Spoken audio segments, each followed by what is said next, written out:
Hello everyone, welcome back to the channel. I am Matt Capper. This is another video on Watcher of Realms.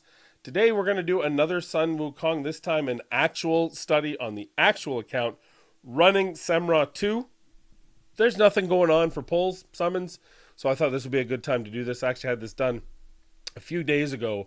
However, your boy got the flu, and he's been feeling bad. Mrs. Capper as well. Mrs. Capper actually started feeling bad, I would say Christmas Eve into Christmas Day.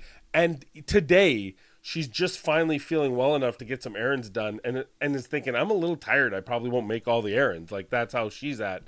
And I'm about a week behind her, so I'm right in the thick of it yesterday into today. I'm sweating buckets, but I want to get a video out for you. I figured this is a pretty safe one to do. So without further ado, let's go into Wukong. We'll talk about his kit briefly. We'll talk about how I built him, and then I'll show you the run. We won't do it in full. We'll just kind of show it to you. And hey, if any of you are content creators out there that want to do a collab, I'd love to do a collab reaction to War Guides and Fastidious's tier list on fighters. Because while I probably mostly agree with all of them, there's a few nitpicky things that I'm like, I think Kagiri is a little bit underrated. Not underrated. I just think the reason that they put him at the rating they did is kind of a red herring. I'd love to talk about it, but I don't want to just talk about it myself. If you're a content creator who makes content on this game, reach out to me on my Discord or by smoke signals or just somewhere in the video, and we'll talk about it. I'd love to do that. Let's collab. Let's lab together. Hence collab. Collaborate, that means. For those of you who are, I don't know, whatever. Anyway, let's go into talking about Sun Wukong. Objectively a top 5 champion, top 5 fighter in the game. There are a few glaring negatives that I would say prevent him from being the best in the game. Versatility being the key here. It's interesting to see what the others put it as, and again, I just called out for different videos, so we won't talk about it here, but I would love to have that conversation. Anyway, here's Sun Wukong. Let's talk about his kit first. Fully skilled, by the way. He is an A4. We'll talk about that in a minute. But the TLDR of his talents are he creates 3 clones, up to 3 clones, if there's space on the dance floor for him. If he can't create a clone, he gets extra attack damage. Those 3 clones are 100% of his stats. They do 40% basic attack damage, and they take double the damage on them. They also, at A3, incorporate his passive, which allows you to have a 25% chance to stun. So that's the big thing about the talent. His ultimate creates 18 instances of himself and whoops the living crap out of whoever you're targeting. It is single target. It's high burst damage. It comes with the stun. Right now, it's coming with 1 stun at 0.1, which is silly. So to me, they need to do one of 2 things. This needs to be a 2-second stun, or it needs to be 18.1 second. If it's 18.1, God, that would be nice. We don't have to worry about the Semra 2 boss stunning ever again. But we'll talk about that more during the run, and we'll show you. Because I have A3, I still have a really good opportunity here. Also is A1. The first time you activate this, allies within 2 tiles gain monkey business, which prevents death 1 time. When the carrier takes fatal damage, dispels all debuffs, and restores 50%. I haven't really seen this in action. I don't feel like it worked, but I could be wrong. Anyway, the big thing here is it's huge burst damage. His base is hitting 120% to 1 enemy. The Golden Cudgel is that 25% chance to deal 200% damage and inflict stun, and then the A3 allows all of his clones to have that 25% chance. 25% chance isn't a ton, but when you have 4 of them on the field, essentially him and his 3 copies, and they're all whacking away, that's a lot of opportunity to stun. So a good passive that, of course, really leans into the fact that this guy is a boss killer. Also, he gains Undaunted Might. I forgot to mention that. Undaunted Might, each stack increases damage dealt to elites or bosses by 1%, and it can get 5 stacks, and it gets a stack every 30 seconds. So over a longer fight, he's going to get those 5 stacks. It's going to give him 5% extra. It doesn't sound like a lot, but guess what? You get him to his Awakening 5, and suddenly he gets, it raises the stack cap by 25. So now it's 30 total, which is 30% extra damage, which is a big deal. So his Awakening 5 absolutely cracks him out even further than he already is. His third skill here, which is the Golden Glare. When the hero triggers Golden Cudgel Strike, he gains 1 stack of Sunder. Sunder can stack up to 5 times. Using the ultimate at full stacks consumes all Sunder stacks, enabling the hero to ignore 60% of the target's defense for 15 seconds. So, more damage, right? There's more damage. He's ignoring a ridiculous amount of the target's defense. You're getting a stack every time this thing kicks off. So when you get 5 of them and you use the ultimate, I mean, I guess if you're min-maxing, you could watch to make sure you're getting the ultimate at 5 stacks. I don't. Let me know if you do. Let me know how you do, if you do, because that would be ridiculous to try to do. But impressive. How I've built him out, well, he's got very low-cost ultimate, and he produces rage. Therefore, he's hitting his ultimate on a 2-to-1 typically of everyone else in the team. So it's a no-brainer, Soulbound Arcana. This is going to be up almost immediately, a couple rounds in, and then you're just getting that extra damage. Overall, his stats, he's got such a high base attack that it's pretty easy to get there to 22,599. He's got 1.4 second attack interval with 400 speed and 343 crit damage. I wouldn't mind his speed to get to a little bit higher, but it's such a diminishing return that I'm okay with this run. I'm okay with it. I believe we're using all crit damage up the right side. Oh, we're using 2 of the crit damage up the right side. I wonder, I just got a new piece. I wonder if it was in this group. Oh, but it's another attack. Yeah, this would probably crit damage, attack speed. It's, but it doesn't have base flat attack. So I think what's on him is better. He doesn't need the extra crit rate. 5% crit damage and losing 478 attack is not worth it for defense. So although it does say it gives him more battle power, don't believe the hype. Don't believe the hype. He's just fine. I thought I got another crit damage one. Oh, look at that. I got another one just sitting here. Ooh, rage regen might not be bad. Now this says worse because he loses 10 speed and anyway, we're not going to mess with him. So there he is. That's how I have him built. It's pretty standard. I do have his Golden Cudgel on him. I have used him with a maxed out Wailing Skull. The Wailing Skull will take up a spot that will not have his one of his clones in it, which is a bad news for me because I don't believe the Wailing Skull gets the stun. I would assume it doesn't. I haven't actually figured that out. But I want to make sure I'm getting stuns on the boss, so we wouldn't do that. But now, why don't we pop this open? I hope I'm in the right place. Maybe I'll just take a little travel. I hate trying to figure out where to sit here so I don't block it out. So let's talk about this run here. Like I said, I did take out Helga and put him in. That's the only change here. So that's giving me another. That gives me another Nightmare champion in this run.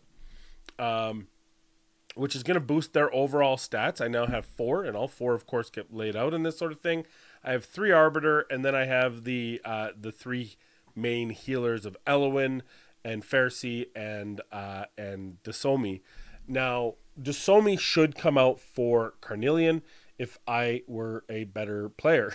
I don't know why I have this mental block using Carnelian, because she's what allows you to get through the where you're getting hit so hard that you're just not going to survive, and ultimately getting hit so hard I don't survive is what ends these rounds. So I could definitely get over 200k. Or spoiler alert, I guess, I don't know.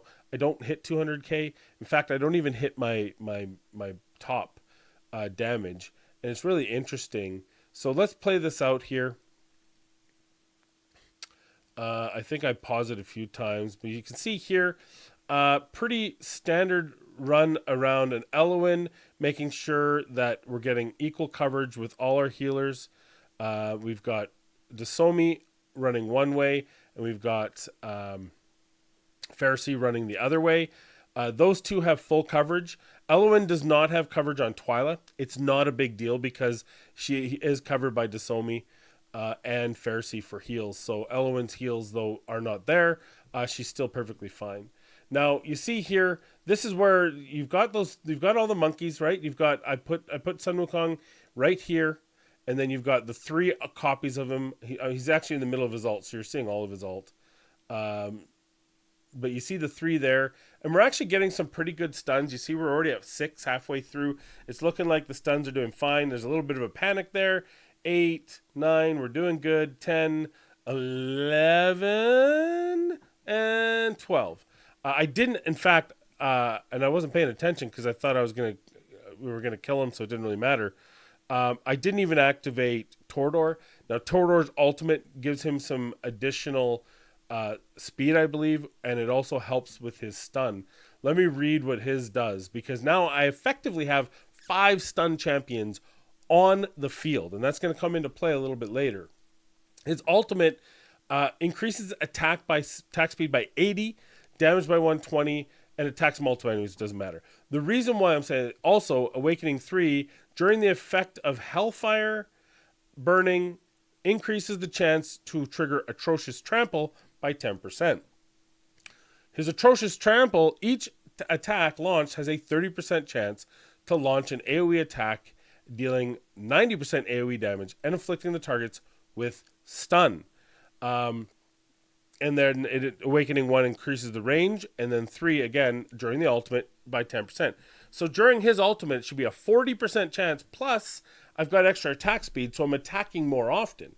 So it's more often on a 40% chance. Plus I've got 4 Sun Wukongs out there at 25% chance, and that's how we get those 12 stuns.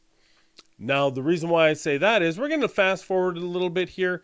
Obviously, this beginning, never a big problem. We'll get past this poison thing. I want to get to the first. So now we're at a Death Saw. I've still got the same. Look at all the Sun Wukongs there. I used his ultimate, giving me that 1 guaranteed stun. There's 1 missing here, but he'll put him. There he is, back up. 5. I've used his ultimate. 6, 7, 8. Thank God, 8. So I didn't get 12. I got 8. Now, is 8 enough? Right now, yes. You can see the damage is nowhere near a problem. So 8 isn't great, but it gets the job done. Okay, and we're going to keep going here. You can see over here, we should talk about this. On the right end, you can see the overall statistics. Sun Wukong starts in the lead, right? He starts pretty much from the get-go, right? He's already in the lead. They've just killed the first boss, and he's already almost double Praetus, Twyla, Alistair. You don't even see Kigiri. Problem with Kigiri's big burst damage, he has to get hit, right, to activate that A3 thing where he gets the permanent damage stacks and that sort of thing. But if we kill the boss before the boss attacks, he doesn't get to do that. Now, as we see later, Kigiri sneaks up, and now Kigiri's ahead of Twyla. Twyla ramps up and then gets to a peak. Kigiri ramps up even more from where he starts. And you can see how that's really affecting it. But Sun Wukong still heavy lead over Praetus. Praetus is consistent, so he's always going to be in this spot. Keeping in mind, if Praetus was an A3 or an A5, it might be a little bit closer. He might even be ahead. I'm not too sure. But as it stands here, Sun Wukong's just going to do so much more damage with that burst and with the multiple copies. So now we get back to this point right here. Now you see here. Where does Kigiri? He's just ahead of him now. Oh, I guess right. Oh, you saw it. You saw it. Like they're flip-flopping, and then Kigiri is just ramping up, so he pretty much stays ahead. There's still a 40k difference between Sun Wukong and Kigiri. Let's get to the next sword round, because the other 2 rounds, frankly, with this team, it's not even a question. It's not even a problem. Okay. So now we're at 120k, so we're already at our max chest. But this is what's going to stop me in level 3, right? Look how much damage. Look, Tordor still has so much health on that drop. We got so many more rounds we can take from this. But here's the Death Saw, and I'm thinking, okay, well we used his ultimate. We have 2. We don't have a third thing up, which is a problem. There's the third. But look at us. We are currently using Tordor's ultimate, which is a 40% chance every time he swings. Plus we've had 3 for the most, and then 4 for four for a little bit of the time of Sun Wukong out there at 25% each, and we only have five. We only have five. And guess what happens when you only have 5 stacks of stuns? This is why I need Carnelian, because unlike when Helga was in this team, and Helga always got those stuns up, right? He never wasn't at 12 because Helga is that good. Here, I actually lose someone. I actually lose Alistair on that hit. And look at the my boy Praetus is pretty close to death too. And he gets to whack both sides, and that's really close. If I tell you right now, if Pharisee didn't have that wonderful shield on him, he'd have been dead too. But this is the problem. We're not getting those guaranteed stuns still, and it's shocking. And as you can see here, right, we got another round of those stacks. And again, not a big deal. I've already gotten my max chest, but imagine this is, number 3, right? Look at this. Death Saw. Why? I have 2. I got all the Sun Wukongs are up. Granted, I don't have that extra 10% on Torador. He's got a very, very expensive, very slow ultimate, so it's not coming up right now. So 30% instead of 40% with him. But are you kidding me? 3, 4 stacks. Do I just take this RNG and go, look, if I want to push for max damage, I'm going to have to do something different. I'm going to have to just keep resetting until I get better RNG, or Carnelian here, because I'll tell you right now, this is it's funny enough, it's not a wipe, but it should have been. You see here, I got 4 people left, but I get the kill. And because I get the kill, that buys me time, and I actually get everyone up. And crazy enough, I managed to somehow, with look at I got 10 seconds left. It's a race against the clock here, but I did get everyone else back up from that near wipe, and boom, 7 seconds left. We were able to do it, but then we get into some real trouble. In the same thing, it's the exact same problem again. So we saw one turn of 12. I think there was a 10 in there and an 8. And then we got 2 that were 5 or less. And 5 is just not enough. You see what happens? If we don't get these stacks, I got 5 stacks, I got 6 stacks. 6 stacks is not enough. And look at where I got those 6 stacks. And then 7, and I think I get 8 here. But this late in the game, I need full stacks for this not to kill me. And what happens is the left side can handle it on 8. But because of where Pharisee is, he can't. It's too much damage for him, and he's unable to do it. Now, the question I have, I never saw Pharisee take any sort of damage. Well, I guess it happened when we near wiped. I guess Pharisee was off the board then. I was going to say, shouldn't he have been saved by Monkey King? But I guess, I don't know, it must have happened before or something. I didn't see any of my champions. Maybe that's how some of my champions survived here before. But now, of course, we're in trouble. Now we don't have that AoE reduction because Pharisee's off the board. Pharisee has reasonable HP, so this is just a matter. But you can see here, I get to 7, I get 8, 9 even, but I need 12. Especially given I don't have that AoE. So, you want to know how important Pharisee is on the team? That's how important he is. That said, I'm at 180k, not too bad. You see when you get to the end here, it's funny, Kagiri almost catches up, but if we take it before they all die, you see, so here's a good example.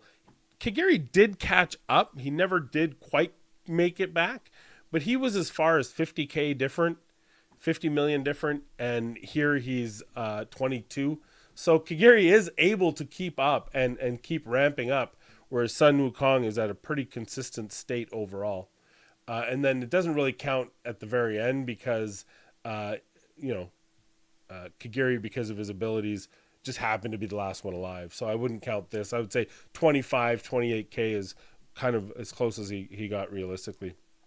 And then I'll show you the final stats here, the final numbers right there. Again, a little bit off because of because Kagiri lasted longer.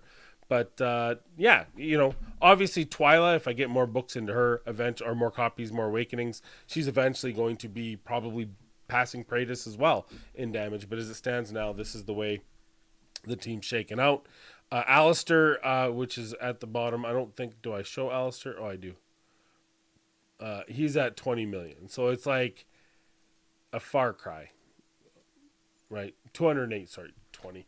200 million. Far cry from everyone else. And of course, everyone beyond him is pretty much healing. So there you go. There's the team. Not my best run, which I think is the biggest takeaway for me in this is it wasn't even my highest hit. And let's talk about why that is. It's because there's finite amount of damage you can do to these bosses. The bosses have set number of HP. The fact is that this team was killing them quicker, but quicker didn't necessarily mean more. In fact, it doesn't mean more. That short break between bosses is the only place that you can accumulate bonus damage. But that's a fixed number of time. And for me, it was more important to focus the damage when the boss was up so it didn't kill me. Now, could I push it a little further by, in the early rounds, really focusing my damage and my ultimates for that vulnerable state? Sure. Would that make that much of a difference at the end? I don't know. It might give me another 20 million, might get me to 200. But when we're looking forward to what Samara 3 is going to look like, I think that's where this level of ramped up damage is going to be really important to mitigate the amount of incoming damage by killing the boss quicker. So I think that's really where it's going to be. That's the team. What are we going to do next? I think I'm going to play around a little bit with non-Arbiter, non-Nightmare teams. I want to see what a good Watcher team can do. I have Lucius. I have Kagiri on for Watcher. I have Leia. I have, what's her name? Now the Queen. I can't remember her name right now. Idril? I don't even remember. Idril. No, it's not Idril. But you know what I mean. I've got other things we can do. I think it would be really fun to test out some new configurations with Watcher teams. I did try Ingrid. I did try Ingrid on a team. Ingrid herself doesn't do a crap ton of damage for me in this comp, in these comps, in these style of fights. But I don't think that's what she's necessarily there for. I think Leia is probably still going to be the better lead. So we're going to try that. We're probably going to put together a couple different teams to see what we can do and have a little fun in Semra and pick some different combinations and see what we can't do with non-traditional, non-meta teams now that we've kind of set our own baseline for meta teams. That doesn't mean I'm not going to use meta champions. I'm not crazy. It means that I don't always have to rely on using the like, if I check what my Fight 2 team here is, I got a lot of champions here that, like, really, I know Volca on that team.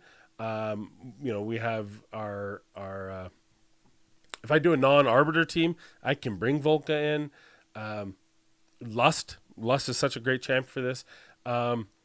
Plus the bond skill that we're not using with Hex. That's even if we use an Infernal team. If we choose not an Infernal team, I can bring Hex down and use him as a Piercer and bring that Piercer team and see if I can get that to go. So a lot of different things we can try. I'm looking forward to trying.